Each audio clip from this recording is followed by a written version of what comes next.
kabarnya hari ini? Alhamdulillah sehat ya. Baik anak-anak, ibu, sebelum kita mulai, kita presensi dulu ya. Febi hadir, kemudian Sukiem hadir, kemudian Fikri sakit. Oh, masuk rumah sakit. Mari kita doakan ya anak-anak, semoga Kak Fikri cepat sembuh. Amin. Kemudian ada Jubaidah hadir, Sarmina hadir, Sukiem hadir, Febi hadir ya. Kemudian Aziza hadir, Randi izin. Kenapa Randi izin?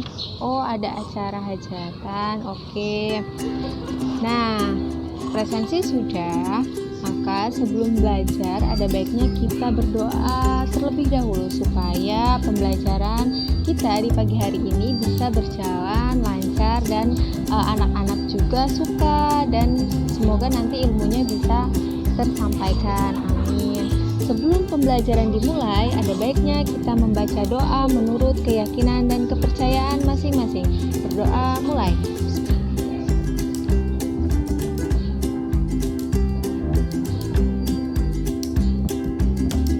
Berdoa selesai. Oke. Baik. Di sini ibu akan menjelaskan mengenai sumber daya alam. Nah, kemarin kita sudah membahas mengenai sumber daya alam, namun pada hari ini, pembelajaran kali ini kita akan membahas sumber daya alam secara luas dan menyeluruh. Mari kita amati gambar berikut ini.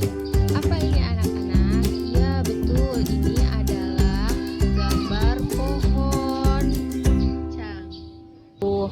Oke, ada yang tahu sumber daya alam itu apa? Oke, Febi mau menjawab sumber daya alam apa, Febi?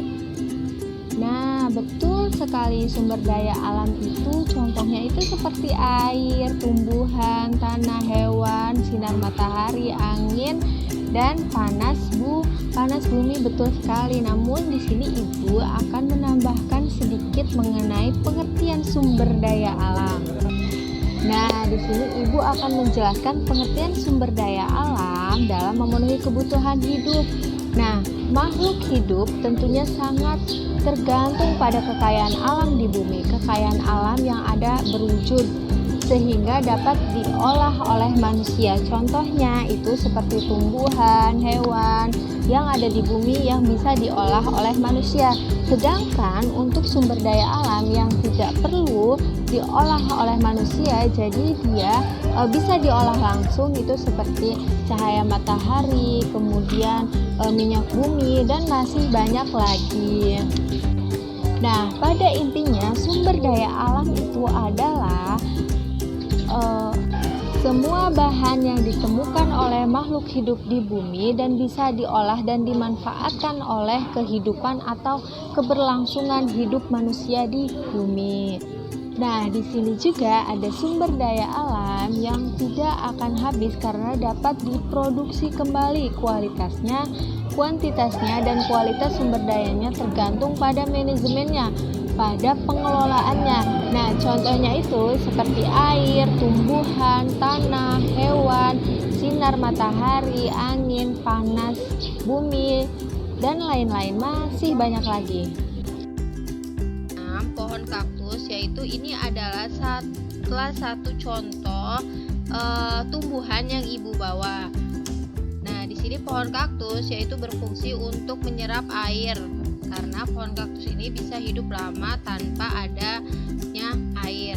Kemudian yang kedua, di sini ada tisu. Tisu ini adalah salah satu bahan yang dibuat dari sumber daya alam, yaitu dari kayu. Kayu diolah menjadi tisu sehingga bisa digunakan oleh manusia. Pemanfaatannya sangat banyak sekali.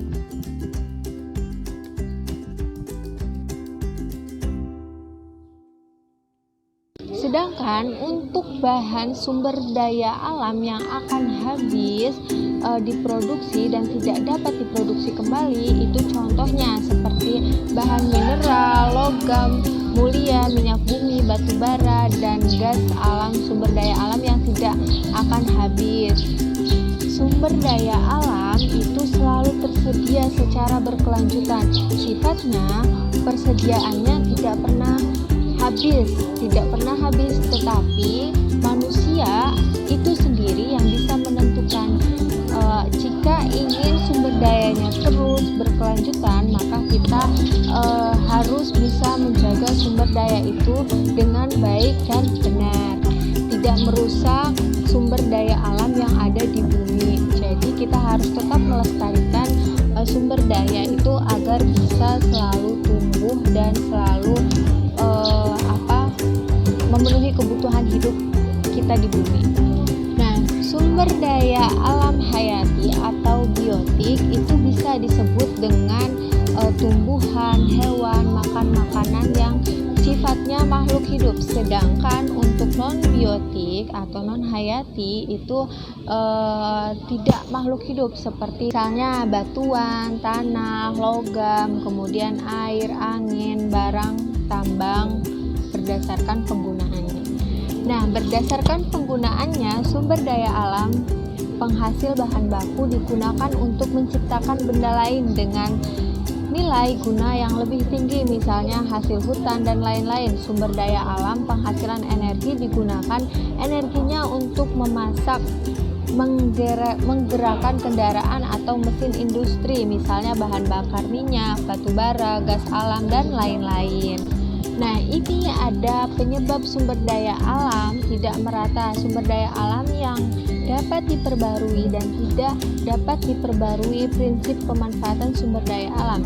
Pemanfaatan sumber daya alam harus selaras, serasi, dan seimbang dengan fungsi lingkungan hidup.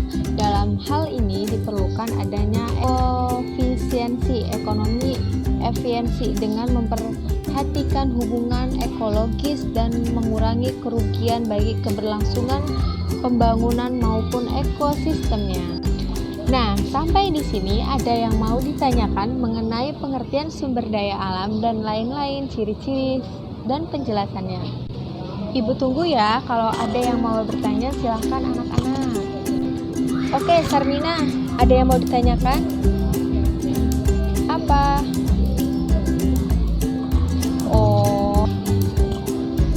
Pemanfaatan sumber daya alam. Pemanfaatan sumber daya alam itu sangat bermanfaat untuk keberlangsungan atau keberlanjutan hidup manusia di bumi. Jadi kita anak-anak sebagai makhluk hidup di bumi yang membutuhkan keberlangsungan hidup, maka kita harus bisa melestarikan dan menjaga alam di sekitar kita. Misalnya buang sampah pada tempatnya, kemudian tidak menebang pohon sembarangan karena perbuatan tersebut termasuk mencemari lingkungan. Nah, jadi kita mulai sekarang harus belajar rajin, tidak boleh membuang sampah sembarangan, tidak boleh menebang pohon semau kita atau sembarangan, karena kita sebagai makhluk hidup perlu alam, dan alam itu yang akan memberikan keberlangsungan hidup kepada kita semua. Nanti anak-anak bisa mempraktekannya, menanam tanam-tanaman di rumah seperti bunga, merumput, dan lain-lain. Nanti sampaikan kepada ayah ibu ya.